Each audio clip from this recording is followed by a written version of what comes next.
নীলা আম্মার হাতের রান্না ছিল খুবই চমৎকার। সালমান শাহর একটা অভ্যাস। আসসালামু আলাইকুম বন্ধুরা, আশা করি আপনারা সকলেই ভালো আছেন। তো আজকে যে বিষয়টা নিয়ে আপনাদের মাঝে হাজির হই সেটি হচ্ছে, আপনারা সকলেই জানেন যে সালমান শাহ হত্যা মামলা আবার নতুন করে তদন্ত শুরু হয়েছে এবং আসামিদের গ্রেপ্তার করা হয়েছে। তো এই বিষয়টা নিয়ে অনেক আলোচনা হচ্ছে। সালমান শাহর একজন বন্ধু তিনি কিছু কথা বলেছে, এই বিষয়টা তুলে ধরেছে। তো চলুন আমরা সালমান শাহ সেই বন্ধুর মুখ থেকে সে কথাগুলো একটু শুনি। নীলা আম্মার হাতের রান্না ছিল খুবই চমৎকার। সালমান শাহর একটা অভ্যাস ছিল, ওই সময় রাস্তায় অনেক কুকুর থাকতো, পথ কুকুর। এদেরকে ওই সময় কারওয়ান বাজার থেকে মাংসর দোকান থেকে মাংস কিনে কিনে কুকুরদের খাওয়াতো। হিরো হওয়ার পর মানে বিশেষ করে যে এফডিসির ভেতরে কুকুর থাকতো, এফডিসির আশপাশে যে কুকুর থাকতো, পথ কুকুর, এদেরকে মাংস কিনে খাওয়াতো। ও ছিল এরকম ব্রড মাইন্ডেড ছেলে।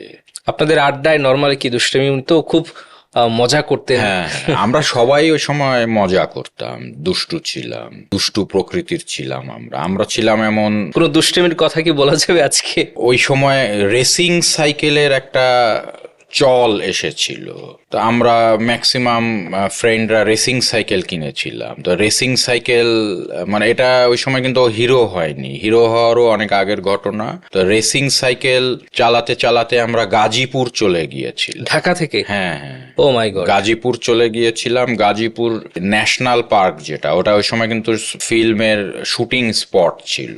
তা ওখানে গিয়ে আবার দেখি সিনেমার শুটিং চলছে, আবার সিনেমার আর্টিস্টকে আহমেদ শরীফ সাহেব ছিল। তা আমরা ওখানে যে আবার ওনাদের শুটিং দেখছি। পরে আহমেদ শরীফ সাহেব বললো যে তোমরা কি ঢাকা থেকে এসেছো?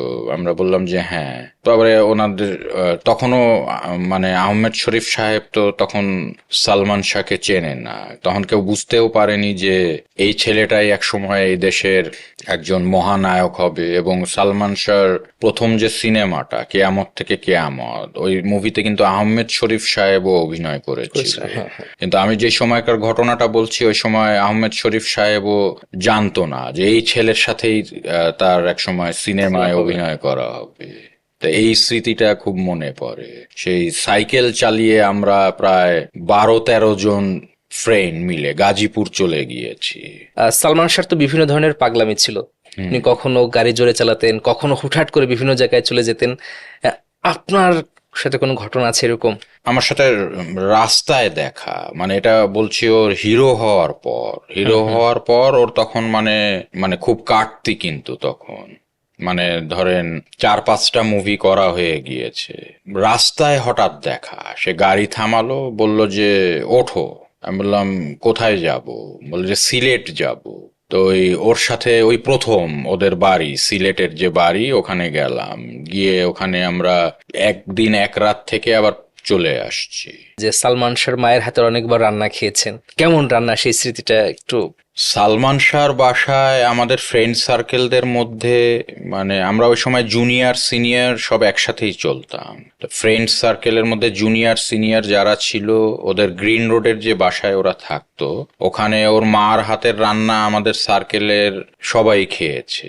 নীলা আম্মার হাতের রান্না ছিল খুবই চমৎকার। আর উনি যে সিলেটি ডিশগুলি যে রাঁধতেন, মানে এটা বলে বোঝানো যাবে না। মানে এত চমৎকার, এত মজাদার রান্না উনি করতেন, মানে এখনো মনে পড়ে, ওই স্বাদ এখনো আমার জিহ্বায় লেগে আছে আর কি। আচ্ছা আচ্ছা। বন্ধুরা, আমরা স্ক্রিনে সে ভিডিও ফুটেজটি দেখলাম যে সালমান শাহর বন্ধু খুব সুন্দর করে ভালো ভালো দিকগুলো তুলে ধরেছে। তো এটা একটা খুবই ভালো দিক। তো আমরাও চাই যে সালমান শাহর এই মামলাটা একটা সুন্দর রায় হোক। তো এটা সেটি দেখা যাক সামনে কি হয়। তো এই বিষয়টা নিয়ে আপনাদের যদি কোনো মতামত থাকে তো অবশ্যই কমেন্ট বক্সে জানিয়ে যাবেন। তো বন্ধুরা, ভালো থাকবেন, সুস্থ থাকবেন। দেখা হয় পরবর্তী কোনো ভিডিও নিয়ে।